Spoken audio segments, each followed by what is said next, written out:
Florentino en Oviedo.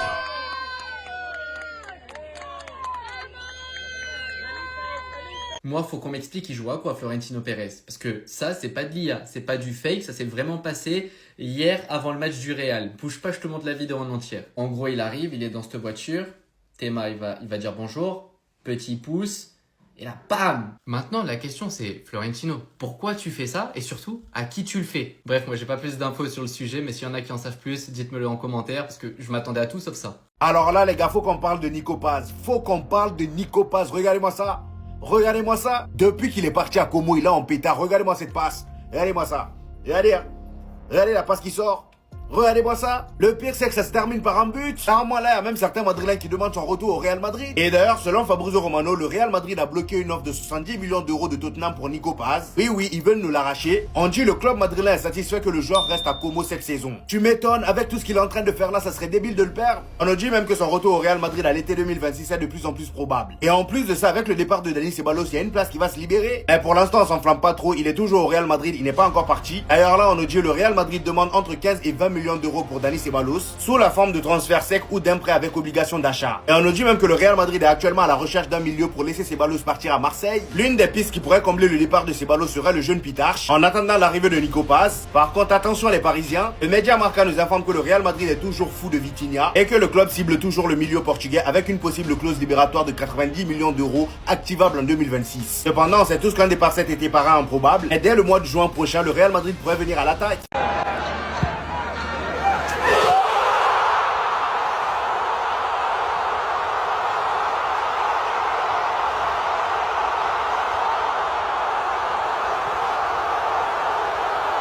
C'est incroyable. Est-ce que vous savez comment dans ma vie j'ai aimé El Fideo? Vous ne savez pas.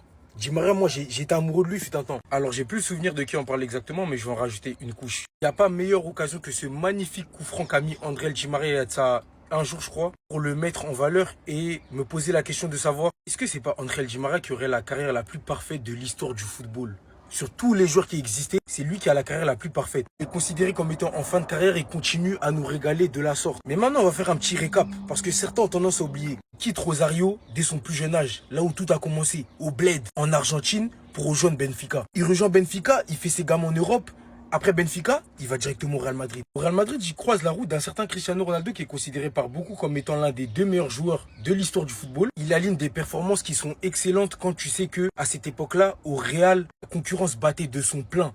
Donc pour s'imposer dans ce Real Madrid, il fallait être quelqu'un, notamment sur la finale, la décima. Parce que certains ont tendance à oublier, mais Di Maria, il est exceptionnel au Real. Il a toujours affiché un niveau de ouf. Ce mec, c'est Monsieur Grand Match. Il gagne une Ligue des Champions avec le Real. Il décide de passer un cap et d'être un joueur encore plus important. Il s'en va donc dans ce club maudit qu'est Manchester United. Et c'est la seule tache noire de sa carrière. Parce qu'on sait qu'il a floppé là-bas, ça s'est mal passé. Donc plutôt que de s'éterniser là-bas et d'éteindre la flamme qu'il avait allumée en début de carrière, parce que Di Maria, c'est un joueur fantastique, c'est un joueur à sensation et émotion, il plie bagage pour le Paris Saint-Germain. Accueilli comme un roi au pied de la Tour Eiffel. À ce moment-là, absolument personne ne s'attend à ce que Di Maria soit le joueur le plus performant en Ligue des Champions dans toute l'histoire du Paris Saint-Germain.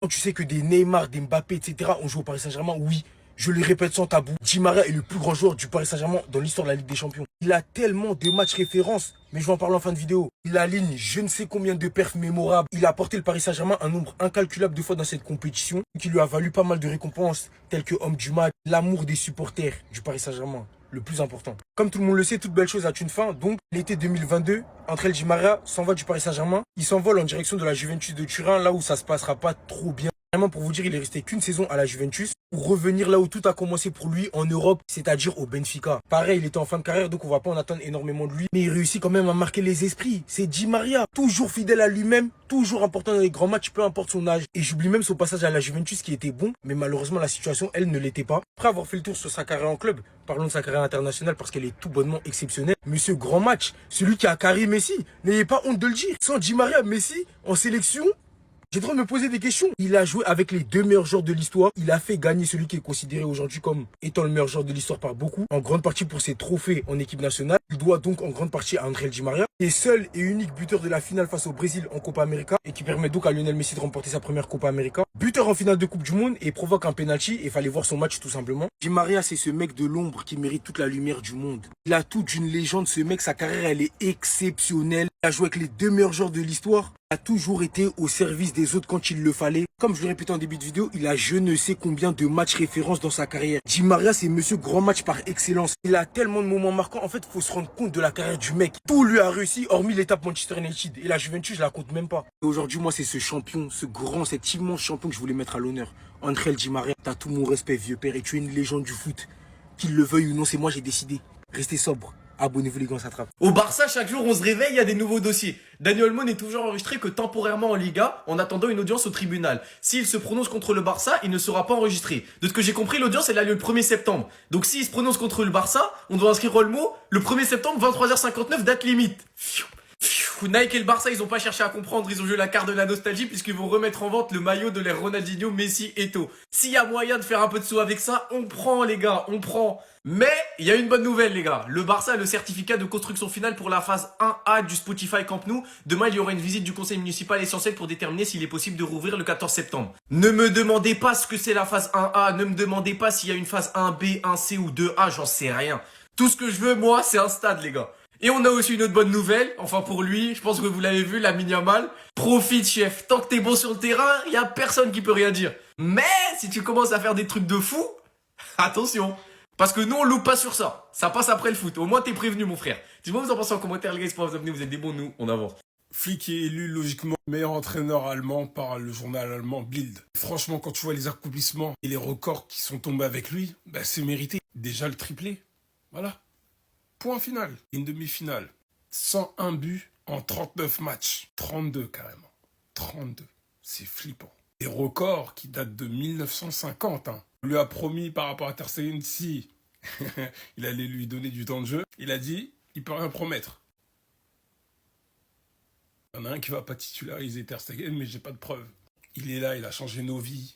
Avec des blessés comme De Jong, Araujo, Christensen, j'en passe. Bref, je sais même plus les blessés tellement il y avait beaucoup. Gavi, etc. 7 victoires d'affilée.